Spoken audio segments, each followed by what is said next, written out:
This is Wade, and you are in Wade World. You know what time it is? It is time for a book review, and this one, there's no special reason that Wade has selected the Harry Potter first book of the Harry Potter series as the third one, except for a feeling that this would be the right book to review as the third book. So, for those of you who've read it, great. For those of you who've not or haven't seen the movies, it's going to be interesting. So, Wade has read books from all the way from science fiction, light science fiction like Doctor Who, to heavy science fiction like In Her Name Empire with their other themes, and even heavier books from Tolstoy to light books like, again, Harry Potter.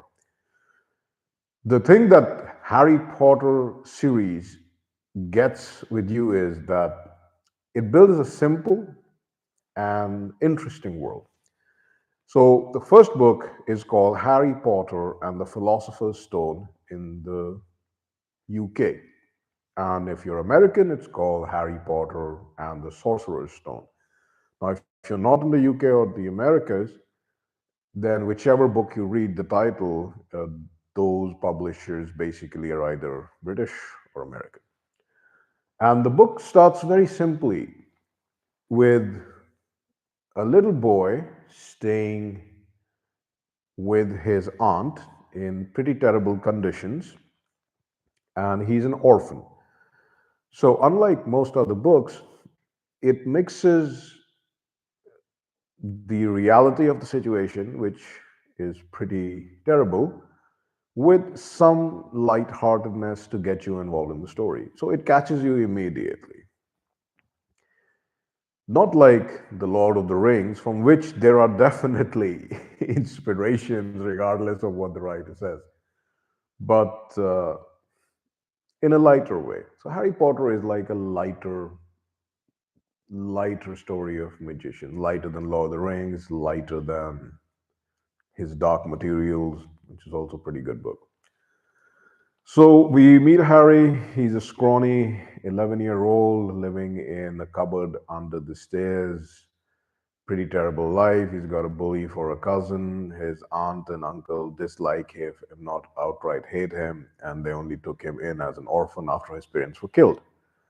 And strange things keep happening to Harry. This is the other thing that hooks you immediately. For example, once he misbehaved, his uncle and aunt shaved his head. He was so stressed out about people making fun of him at school that his hair grew back overnight. And once he was being chased by a couple of kids who were going to beat him, and he was panicking, and suddenly he found himself on the roof of the school. So that also gets you like, hey, that sounds weird. And because you know that this is a book about magic, right?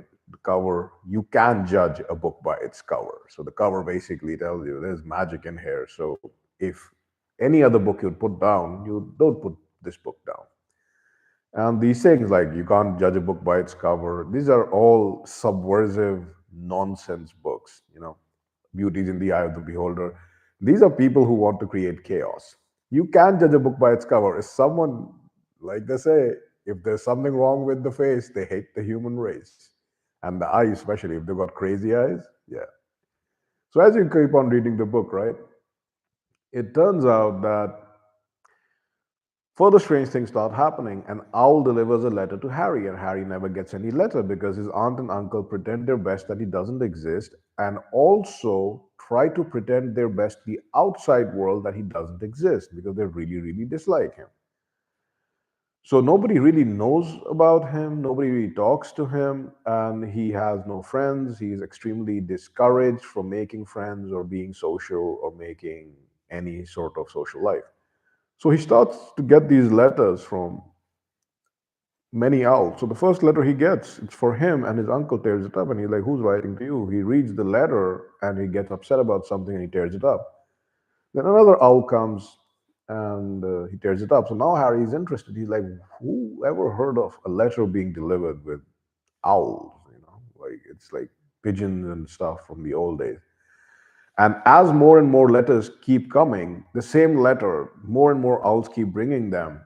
If one is taken down, two come. If two are thrown in the fire, four owls come. Until there is a point where the house is literally surrounded by multiple owls carrying the same letter because they really want Harry to read it. And his uncle and aunt destroy all the letters. And finally, he gets so angry, his uncle, that he just packs up the whole family, including Harry, and drives all the way out to a rock in the middle of the sea, connected by a land bridge, so that he's not bothered anymore. And Harry's getting more and more impatient and annoyed. Like, why won't you just let me read the letter? I never get any letters. And the uncle and aunt just like, shut up. You don't need to read it. We don't need any kind of stupidity in the house. And that is the other thing. These people want to fit in so badly that they consider anything out of the ordinary an insult to their name. So Harry and all the weirdness surrounding him is like the worst combination for people who just want to fit in and not be noticed and just be accepted. Right? They will do anything just to be accepted. So anyway, the culmination of the story comes in a giant man breaking down the door of this hut on the rock in which his uncle and aunt were taking him, and shouting at them. And basically, Harry's scared. Who's this scary looking giant man with a big hair and big beard, way bigger than Wade? And he says, I'm Hagrid. I'm from the Hogwarts School of Witchcraft and Wizardry, Hogwarts School of Magic, right? Wizardry and Witchcraft. And Harry's like, what? Wizardry and witchcraft? What? That doesn't make any sense. There's no such thing as magic. And he's like, here you go. Here's the letter that these idiots have been trying to steal from you and destroying. And then Harry reads the letter, and it's literally an acceptance letter that says, dear Mr. Harry Potter, you've been accepted into the Hogwarts School of wizardry and witchcraft, and these are the spell books. So basically, it's an admission letter to Harry to a school for magic. Um, he still doesn't believe this giant, bearded, scary-looking guy until he says, "All right, I'll show you some magic." So Hagrid has this umbrella instead of a wand, and he does some magic with it. And then Harry's like, "Wow, so why didn't you guys ever tell me?" So, anyway, his uncle and aunt are super angry. But again, this dude is like 8 foot tall, so and huge, and he can do magic, right? So they shut up and they put up, and he tells them like, "Hey, he has to be on in school at this date, so there better not be anything happening to him by that." So this is how the story starts, right? So you're fascinated. You're like, "Wow, just to get to the school of magic, it's like a bloody adventure." So anyway, the story starts off like this. Then Harry is taken by Hagrid, who has been sent by the principal, Professor Dumbledore. And so now this is the first time that Harry has actually had any fun in his life, right? Because for 11 years, he's basically been like a poor orphan boy who's not even allowed to play outside, like just ignored, his existence ignored, and his life discouraged by his own uncle and aunt, who were terrified of something. He just didn't know what. Now he knew. So anyway, before school starts, he goes with Hagrid to the first magical place that he can, which is a tavern that only people with magical blood can see, and then a wall that can be tapped in a certain way, and it's like a portal to another magical area called Diagon Alley. And Diagon Alley is like, if the world was magical, this would be like a street, a magical shopping street, right? So this is like eye opening to him, and he's like, "Wow, there are actually flying brooms, and there are like talking cauldrons, talking books, magical creatures." And this is all like a very interesting and happy take on it. But do remember that magic through the centuries has always been portrayed more negatively for good reason than positively. There is definitely a balance in it, but witches are almost never a source for good. That's why they call witches. Wizards and warlocks sometimes are a source for good. So anyway, Harry also gets the third shock of his life. That first, he's a wizard. Secondly, there's a whole magical universe. underlying and right next to the human universe that humans don't know about. And humans are called muggles by the wizards and witches, right?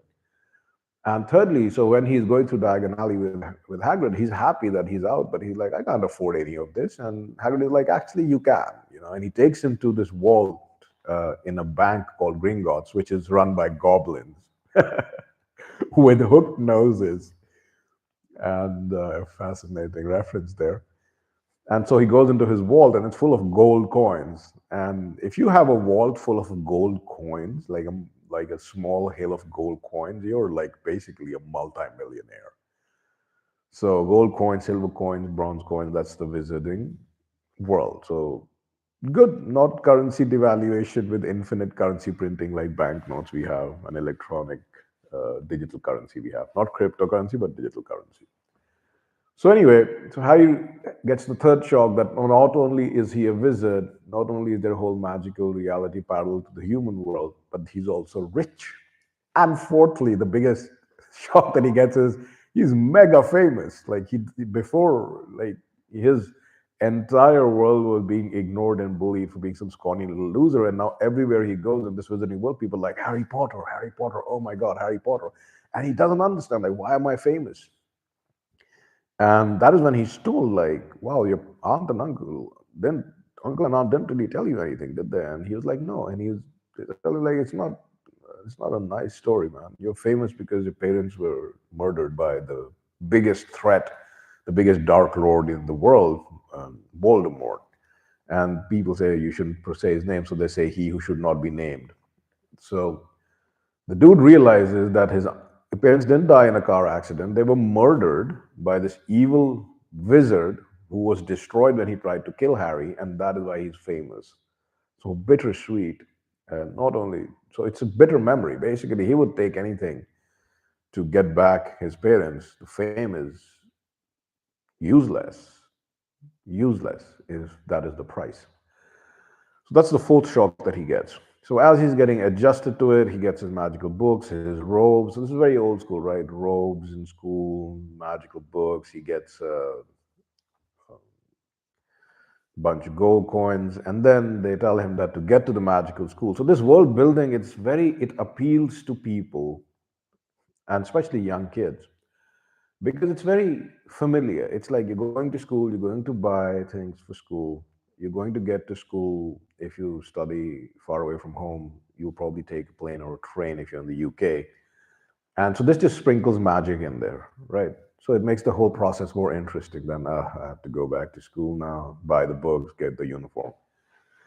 So continuing with the story, he gets the date and he gets directions on how to get to the school. And directions are very funny in that they say you have to go to platform 9 3/4 at King's Cross Station, which is a station in London, a train station. So he's like 9 3/4. That doesn't make any sense. The stations are like whole numbers 9, 10, 11, 12. And on the day that he's supposed to go there, he's, you know, walking around between the platform 9 and 10, asking, like, hey, do you know where platform 9 3/4 is? And the people are like, yo, stop being a smart ass. So he's got his books. He also buys a very beautiful snowy white owl because wizards students are supposed to have a little pet. They can have a little pet, so he chooses a beautiful white snowy owl. So this is this little scrawny kid with this huge trolley full of stuff and an owl in a cage on top of it, right? Walking around without adults asking for 9 3/4. And he's just getting panicked because he's like, the time is coming, the train is going to leave. I believe it leaves at 11 or something. And I don't know where to go.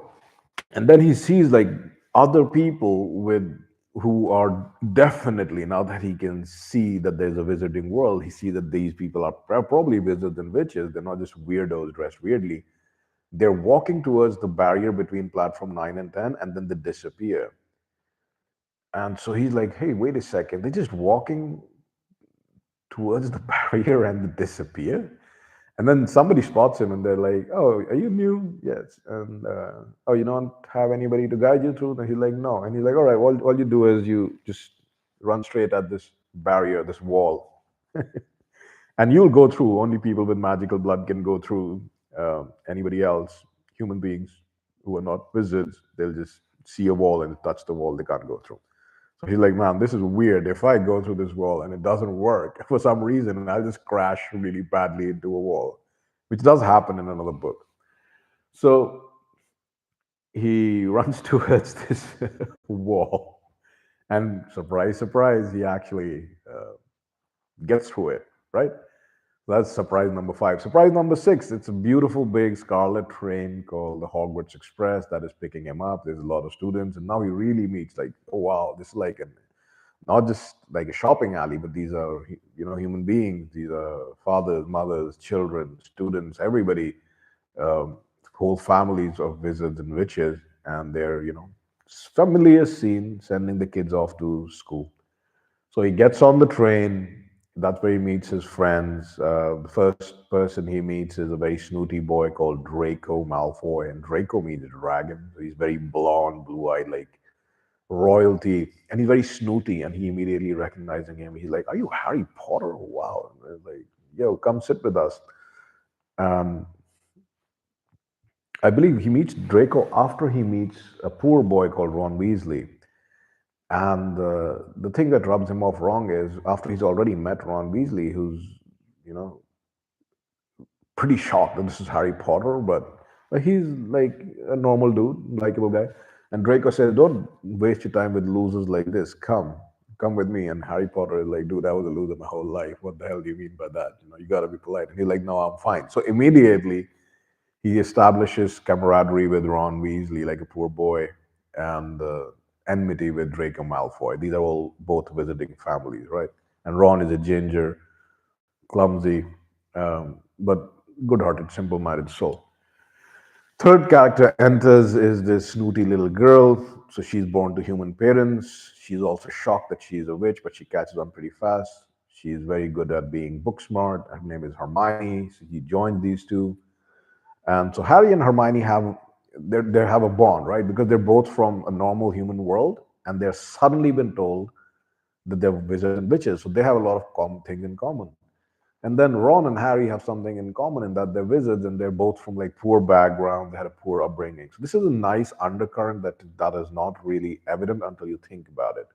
Of these three friends that meet and they're connected by the fact that Harry has something in common with both Ron and Hermione.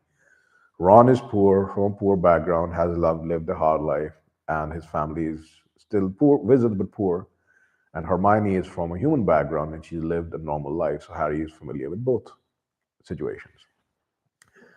So anyway, the first thing Harry realizes is as the train starts that there's a plump lady with a trolley full of treats and delicious food that comes through, and she's selling it. And he sees like Ron is looking at it like really hungrily, but he can't really. He sees like, oh, wow, he can't afford it, and Harry knows this intimately because he spent 11 years of his life trying to get stable scraps of his uncle and aunt's stable, right? While watching his fat cousin grow fatter and get super spoiled with all the gifts. So basically, it's like living in a very wealthy household, not as a servant, because even servants are treated better, but just as an absolute undesirable, cruelly treated person. So he immediately understands, like, hey, Ron really wants it. So he's like, hey, I'll buy it. I'll buy a bunch of stuff. And he takes out money because now he's rich. And as a kid, if you have money, you don't really have a concept of how to earn it, but you do definitely know how to spend it, right? Kids and girls. So that's pretty nice way to bond with anybody, sharing food with them. So they bond with each other. They get to the school, and the school itself is a magical castle, again, invisible to human beings. Pretty sure if it was to be placed somewhere, it would be placed in the Scottish Highlands. If this is incorrect, feel free to correct Wade in the comments. So they go through a sorting ceremony. So if you've been in a British education system, you understand that there are usually four houses, and houses are basically your sports teams. So to keep it simple, that and something that would make sense to anybody. There can be four houses, like a blue house, a yellow house, a green house, and a red house. If you're British, there could be houses like Charles for King Charles, Edward for King Edward, Aethelstan for King Aethelstan, and Henry for King Henry. So I'm from Henry House, I'm from Aethelstan House, I'm from Edward House, I'm from Charles House. And basically, you represent your house in all sorts of sports, in all sorts of activities and debates and symposiums. So you're in a classroom with people from multiple houses, equally divided into four houses. And then you represent your house when there's a competition that is intra-house. Not inter-classroom are different competitions, and intra-house are different competitions. It's a nice system, it's a military system, and it's a good system to be organized. Also, Hogwarts has robes and a dress uniform, and trust me, Wade being schooled in convents and private schools, you might not like the dress uniforms while going to school, but trust me, once you get to college, you can wear whatever you want, and you see people dressed like absolute crap. It makes sense. It instills some sort of discipline in your mind. So, the sorting of students, first year students, that happens in Hogwarts is done by a magical hat that sits on people's heads and decides which house they're in. And it takes some sort of input from them. So there are 7 years in Hogwarts. So basically, it's 7 years of schooling. And you graduate when you're 18. And there are four houses. So Gryffindor is like the strong, good guy. Hufflepuffs are, I believe, esoteric. Ravenclaws are the smarties, and Slytherin, if you didn't understand from the name, are like the evil house. All the major dark wizards are from Slytherin, and all the major good wizards are from one of the three others, and majorly from Gryffindor. So Gryffindor and Slytherin are like the two ends of the houses, and they have the rivalry, and then Hufflepuff and Ravenclaw come after them. So Draco Malfoy gets sorted into Slytherin immediately. The hat is put on his head. Sometimes the hat talks a bit longer, sometimes it takes longer. So when it's Harry's turn, right, he doesn't know which house he's going to be in. All the first years are standing in a line, but he's been told by Ron that his brothers are in Gryffindor, and he's like, Ron's a decent chap. And then Draco is in Slytherin, so he's like, I don't like Draco. And then he's like, does the hat really just decide for you, or does it allow you to have some decision? And so the hat is put on his head, and the hat tells him like, hey, you've got a lot of potential here, and it's taking some time with Harry, so it's not immediate. You could be do very well in Slytherin, and Harry's like, no, I don't want to be in Slytherin. I don't like the people in Slytherin, and the first kid I met that I disliked has gotten into Slytherin. So the hat is like teasing him, and then he says Gryffindor. So Harry goes into Gryffindor house. And Ron and Hermione also end up in Gryffindor. Although Hermione would have been better in Ravenclaw, because Ravenclaw is mentioned as the house of really, really book smart and smart people.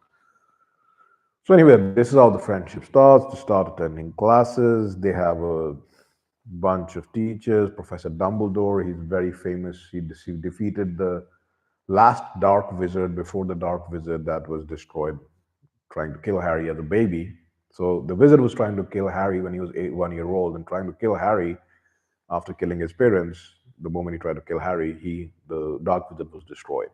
His name was Voldemort. Before him was a Dark Wizard called Grindelwald. So Dumbledore had defeated that Dark Wizard. So he's very famous, very chill, very powerful, very wise.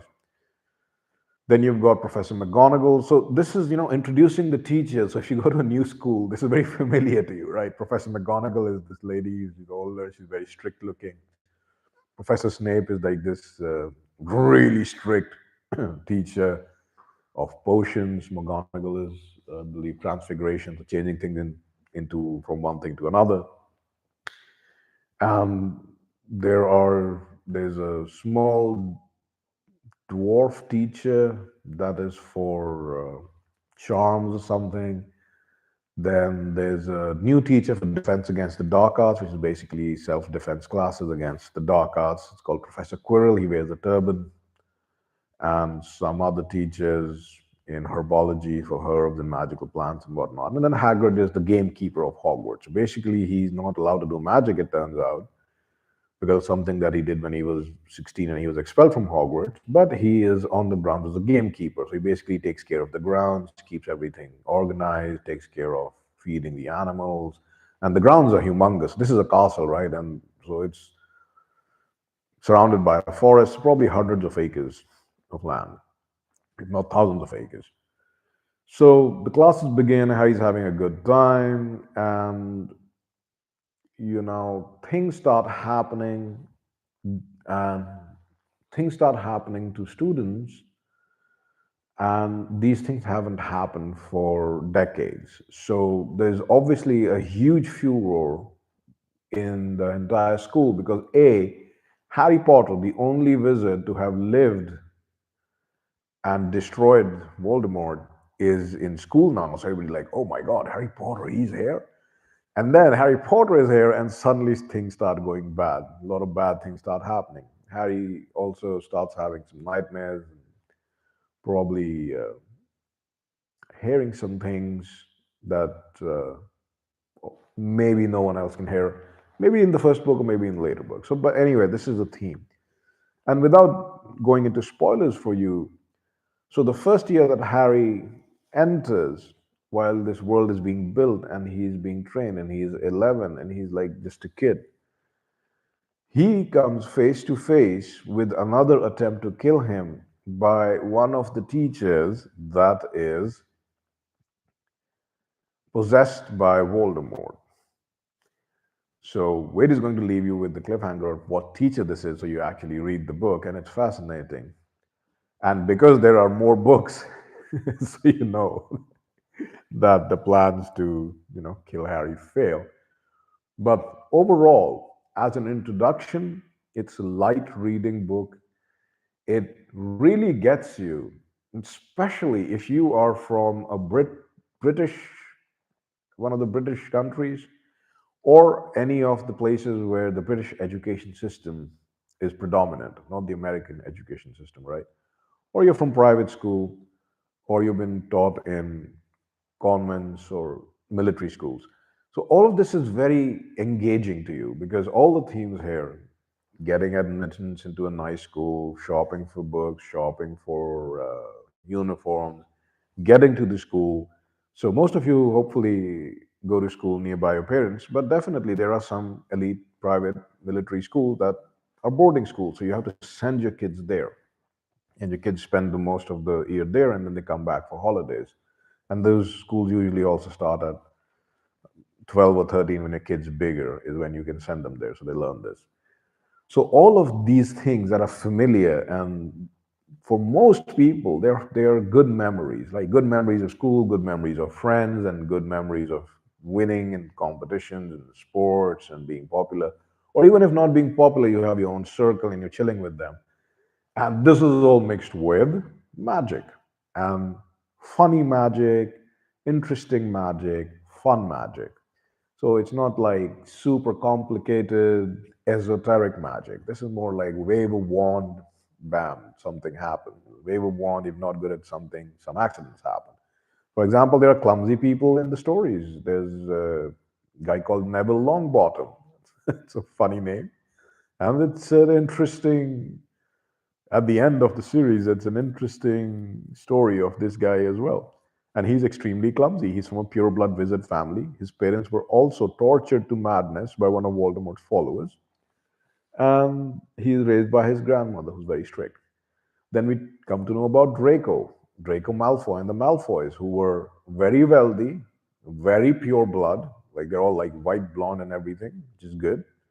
And they were one of the most loyal followers of Voldemort. And they have a nice standing in society still because as Voldemort was destroyed, they just claimed, like, oh, there are three curses that Voldemort and his followers used to use. One is the killing curse, Avada Kedavra, which kills you, which is what Voldemort used on Harry's parents and tried to use on Harry, and it destroyed Voldemort and kept Harry safe and gave Harry a lightning shaped scar. This is literally how most people also recognize Harry, not just by his face, but by his lightning shaped scar that he got from Voldemort's curse. It's very famous.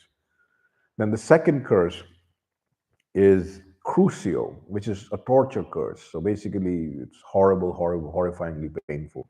Neville's parents were tortured by the Cruciatus curse, called crucio, by one of the relatives of Draco Malfoy's family, Bellatrix Lestrange. And then the third curse is imperio. It's imperious curse, which is basically you can control somebody's mind by cursing them like this. These are called the three dark curses. So, a lot of this world building, a lot of these stories that happen, a lot of the characters that come into the story are just being set up for you to take your sides, decide early on, and then watch them grow. Because this is just the first book, this is one book, and it was rejected by a lot of publishers before it was actually published. Now, look at how successful the writer is. Um, So this world draws you in by its simplicity, by its fun, by its funniness, by its somewhat campy things that happen, by its odd and interesting and fun sort of characters. And after the book finishes, right, you feel good because you are looking forward to what happens throughout the school journey. And this will appeal to you whether you are a child less than 11, if you're 11 or 12, or if you're 16. Because if you're less than 11, right, you are looking forward to going to middle school and high school. If you're in middle school, you're looking forward to, I can identify with this. This is exactly somewhat what happens in my school, like minus all the interesting magic stuff. And if you're already an adult or you're 17, 18, right, you've gone through this process and you're happy to reminisce, like, yeah, I remember having a friend like that. I remember having a teacher like that. For example, Snape is from Slytherin, Professor Snape, and he absolutely hates Harry and his crew, while he likes Draco Malfoy, like to the point of being intentionally savage and intentionally malicious to Harry. You've had some teachers like that. We've all had them. And if you're an adult, it just takes you back in memory. So Wade read this when at the absolute perfect time, and when Wade came across them, Wade was still in school. So this is, it's an absolute perfect time to read it. Not a difficult read at all. It's not complicated. I think the first book isn't even that. Wade thinks isn't even that thick or big. Wade read in a couple of hours. Like the biggest book took less than 20 hours to read, probably, with breaks in between. So Harry Potter and the Philosopher's Stone, a quick overview of this book. It's a very interesting universe. And these are the kind of books that if you like reading and you like building them in your head, you might always like to revisit them. For example, before we go into the next book, whenever that happens, Wade is going to skim through the précis because Wade has read all these books multiple times. Like there's always some things that are, if you come back to them, they are memorable and they are fun. So it doesn't hurt that you'll have nothing else to read and you reread it again. Sometimes you pick up some things you missed or something you didn't pay attention to, or sometimes you're just remembering like how you felt the first time you read it. So Harry Potter is one of these series, it's modern, and we're not going to talk about the glorification of witchcraft and wizardry and all that because this is basically a children's book. It's a different take, and it's an interesting story. The themes of good versus evil in this are also from the mindset of children that would appeal to children. For example, Voldemort's problem is he says, look, we are wizards, we are superior, we should rule on top, we should keep our blood pure, and we should rule on top of human beings. So you are a human being, right? So you're already an underdog, and you're like, all right, that's the bad guy because he says these things. And he's shown as being needlessly cruel. And this appeals to you if you're young and you have an idealistic world vision. But in reality, people who are painted as needlessly cruel throughout history, such as a great example is Vlad Dracul, who was the Hungarian prince who used to impale his enemies. Well, nobody told you that Vlad Dracul was molested.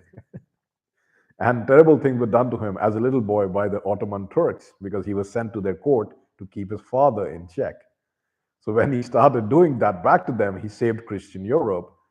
by defeating the Ottoman Turks. And there was a lot of bad things done to him, and he became ruthless. A lot of people confuse ruthlessness and the necessity to do what is good for your people as cruelty and evil. If you, as a child, don't understand it, it makes sense because you're a child, you're idealistic.